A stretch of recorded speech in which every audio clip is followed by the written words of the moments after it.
Bonjour filles et fils du Dieu très haut, bonjour peuple de l'Éternel, temple du Dieu vivant, que la grâce et la paix de notre Dieu demeurent dans vos vies et sur vos familles.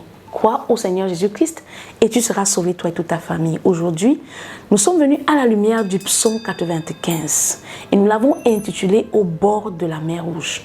Le bord de la mer Rouge, c'est un endroit où on n'a plus d'issue. On se trouve dans une situation comme prise au piège. On a l'impression qu'on est dans le filet de l'oiseleur.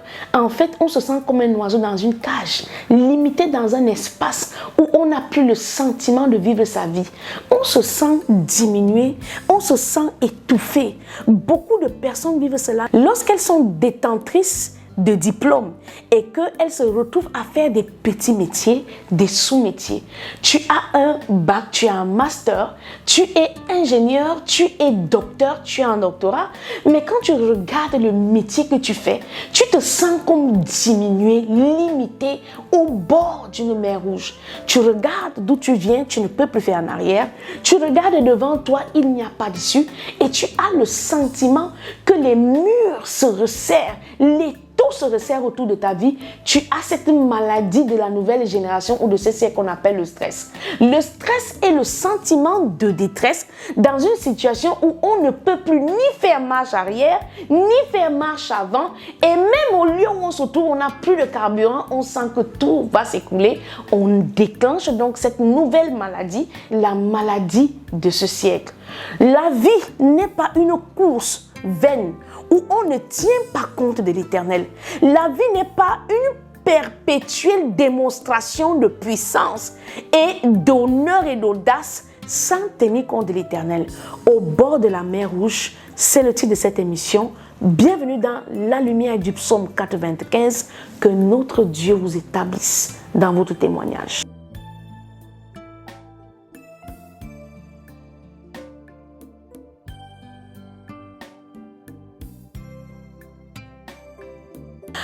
Peuple racheté, fais monter à Dieu un cantique de délivrance au bord de la mer Rouge. Et toi, que fais-tu?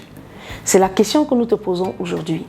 On a une descendance bénie qui est le fruit de l'alliance que Dieu passe avec Abraham et qui se retrouve en déportation, en servitude en Égypte. Lorsqu'elle arrive donc en Égypte, elle commence à se multiplier parce que notre Dieu a l'art de nous donner non seulement la prospérité, mais aussi le fruit de nos entrailles. Dieu nous multiplie à tous égards car c'est cela sa première volonté, car la Bible déclare « Allez et multipliez-vous ». Cette multiplication ne concerne pas seulement le fruit des entrailles, mais cette multiplication concerne toutes les choses que nous allons toucher, car c'est cela même le signe de la présence de notre Dieu, le signe que nous sommes avec l'Éternel, quoique on peut être dans une situation de sécheresse qui est le lieu où Dieu nous attend pour que nous devenions pour lui une évangile vivante. Un peuple racheté donc se retrouve face à la mer Rouge et tout comme toi aujourd'hui dans cette situation où tu te retrouves étriqué, où tu développes cette maladie qu'on appelle le stress, à penser comme tu dois penser aujourd'hui. Elle a crié à l'Éternel. Elle ne s'est pas seulement contentée de crier à l'Éternel, mais elle lui a chanté un cantique nouveau. Est-ce que pendant que tu stresses, tu commences plutôt à regarder à la difficulté de l'épreuve ou alors tu choisis de gaieté de cœur d'élever un cantique nouveau à l'Éternel? L'attitude que nous te conseillons aujourd'hui pour guérir du stress, car le stress est une maladie qui est issue de ce que nous n'avons plus de visibilité. Lorsque tu ne vois plus l'issue du challenge dans lequel tu te trouves, tu commences à développer la maladie que nous avons tous dans cette génération, le stress. Le stress vient de ce que nous ne dépendons plus de Dieu. Le stress est une maladie qui est née par le fait que les cœurs des hommes se sont éloignés de plus en plus du Dieu qui devrait être leur lieu de refuge, lui qui a la solution dans le désert, lui qui a l'eau qui peut jaillir des rochers, lui qui a la capacité d'ouvrir la mer Rouge là où tout semble fermé. Dieu est celui qui crée des chemins, tout tracé dans nos cœurs, tout tracé pour nos vies, afin que notre témoignage soit un sujet d'étonnement pour nos adversaires. Mais au contraire, aujourd'hui, qu'est-ce que nous faisons? Nous nous dirigeons vers notre téléphone, nous sombrons dans l'alcoolisme, nous devenons un homme à femme, nous devenons une femme instable au lieu de nous abandonner au Dieu qui nous fait. Et qu'est-ce que nous faisons? Nous commençons donc à créer de la richesse pour ceux qui vivent de notre détresse. La Bible déclare que là où il y a des cadavres, il y a des vautours. Partout où tu verras une femme qui stresse, tu vas voir une femme qui arrête de prendre soin d'elle, tu vas voir une femme qui arrête de se contrôler sur le plan alimentaire et qui sombre dans la boulimie, qui devient une femme soit qui mange beaucoup ou alors une femme anorexique et qui ne s'alimente plus. Pourquoi? Je stresse. Mais pourquoi tu ne manges plus? Mais qu'est-ce qui t'arrive? Je stresse. Tu stresses parce que tu as oublié le Dieu qui ouvre les portes là où tout semble fermé. Dans le livre de Exode 17:7, nous voyons donc, bien aimés, comment dans le désert, à cette montagne de Massa, dans Exode 17:7, nous voyons comment le peuple d'Israël a tenté Dieu. Oui, nous sommes donc devenus des experts dans la tentation de Dieu. Tu sais qui est le Dieu qui t'a amené là où tu es. Mais tu lui dis, Seigneur, Seigneur le Dieu en qui j'ai cru. Seigneur, je sais que c'est toi. Père, je te recommande ceci. Je sais que parce que tu es Dieu, tu le feras. Bien aimé, non. La Bible déclare que Jésus-Christ a répondu au diable, qui ne disait pas ce qui était faux, mais qu'il avait manipulé en sa faveur. Il lui a dit, tu ne tenteras point Dieu. Pourquoi? Parce que le diable lui propose que mais tu es le fils de Dieu. La Bible déclare qu'il te protégera de peur que ton pied ne heurte contre une pierre. Lorsqu'on parle de heurter la pierre ici, beaucoup voient la pierre qui est le caillou. Non, la pierre dont parlent les Saintes Écritures ici, c'est les cœurs des hommes endurcis. Et Jésus-Christ qui avait la révélation du plan parfait depuis les prophètes avant sa naissance, il sait qu'il sera rejeté justement par ces hommes au cœur endurci que sont devenus les pharisiens qui eux-mêmes était son peuple. La Bible déclare qu'il est venu auprès des siens et les siens ne l'ont point reconnu. Pourquoi? Parce que les pharisiens se sont tellement habitués, familiarisés à la parole, qu'ils ont pensé qu'on pouvait mélanger Dieu et les désirs de la chair. Ils ont pensé qu'on pouvait mélanger les ossements, les choses de la religion avec les choses de l'esprit. Bien-aimé dans le Seigneur, lorsque Satan disait à Jésus-Christ que Dieu dit qu'il te protégera de peur que ton pied n'entre contre une pierre, il était en train de vouloir dire à Jésus-Christ, annule l'épreuve qui t'attend, annule-la. Parce que moi, le diable, je te donnerai les royaumes. Beaucoup d'entre nous commettons la même erreur. Le diable vient te proposer un travail qui a l'allure d'être un beau travail. Et il te dit, n'est-il pas dit que Dieu te bénira et t'exaucera parce que tu as le manque de discernement, tu saisis cette bénédiction-là qui t'éloigne de ton lieu d'exaucement. Beaucoup d'entre nous, pendant qu'ils ont engagé des sujets de prière dans une carrière, avec un profil de carrière, ils ont quitté le lieu où Dieu avait décidé de les bénir. Pourquoi? Parce qu'ils avaient l'amour de la part du gain. Tu sais que Dieu n'est pas limité à te donner, mais tu veux dire à Dieu que s'il est Dieu, qu'il le fasse pour toi.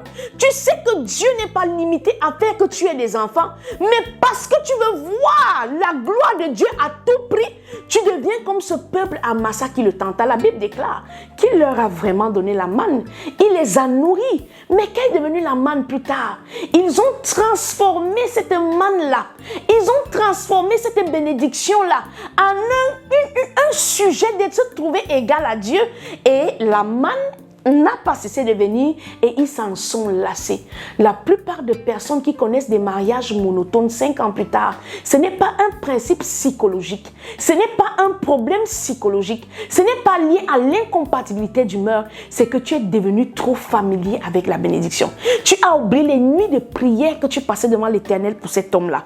Tu as oublié le nombre de jours que tu as demandé à Dieu une épouse, mais tu t'es tellement familiarisé avec l'âge de l'alliance que tu es devenu comme les fils d'Élie.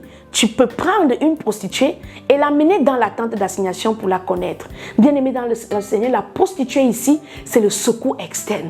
La prostituée ici, c'est les marabouts. La prostituée ici, c'est de mettre ta confiance à un autre homme qu'à l'Éternel. Tu as oublié le Dieu qui t'a donné le mari. Aujourd'hui, tu dépends de ton mari. Tu dépends émotionnellement de ton mari au point où tu as arrêté de prier dans la nuit. Tu dépends tellement de ta femme, de ton épouse, que tu as oublié d'aller à l'église. Nous sommes devenus trop familiers avec l'âge de l'alliance que nous sommes devenus nous-mêmes des propres destructeurs de notre bénédiction à cause du manque de sagesse.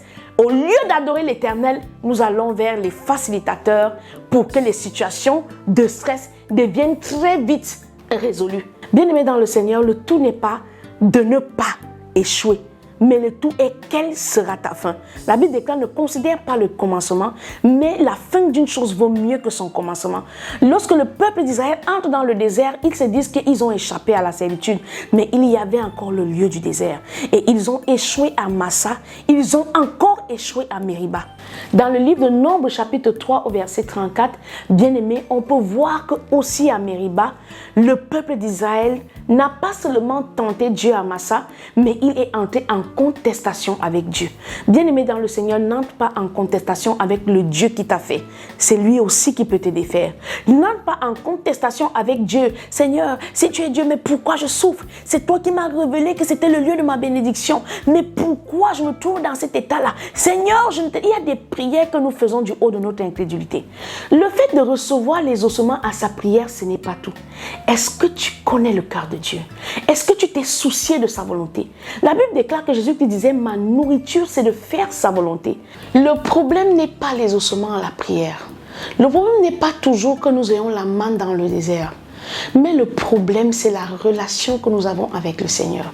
La Bible déclare que la chair n'est-elle pas plus précieuse, le corps, la peau, n'est-elle pas plus précieuse que le vêtement? Bien aimé dans le Seigneur, la nourriture peut manquer. Mais si Dieu est avec nous, c'est lui qui décide de ce qui aura raison de nous.